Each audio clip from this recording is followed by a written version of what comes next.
ga je verder van het jaar doen? We zeggen even op vakantie. Gewoon even 3,5 weken eruit met het gezinnetje. Gewoon even 3,5 weken helemaal niks. Caravan erachter en naar het buitenland. En als ik dan terug ben, dan zit ik veel in de studio om het album helemaal af te maken.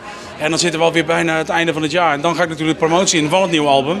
Dus mijn agenda is gelukkig goed gevuld al. En als we het over die vakantie hebben, wat is nou de ideale vakantie van de familie Duits? Ideale vakantie is gewoon lekker met je caravannetje weg op een camper gaan staan waar het mooi weer is, waar ze water hebben en gezelligheid. En dan lekker genieten van mijn gezin. Dat is de ideale vakantie. En ben je dan van het hele mooie warme strandweer of toch meer van iets koeler? Nee, ik mag in de zomer altijd wel graag bij het strand liggen. Of in ieder geval bij een zwembadje, zeg maar, met een glijbaan en dat soort dingetjes.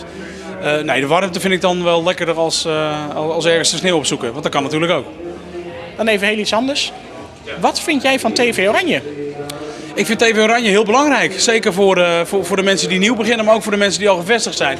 Weet je, je kan je ei kwijt, je wordt gesteund en wederzijds, weet je wel. Die liefde is toch wederzijds. Dus TV Oranje is heel erg belangrijk. Heb je nog een gouden tip voor die nieuwkomers? Ja, dat klinkt heel cliché. Weet je, doe wat je zin in hebt. Zorg dat je het liedje doet waar jij het gevoel goed bij hebt. En blijf lekker jezelf. Genieten van hetgene wat je mag doen.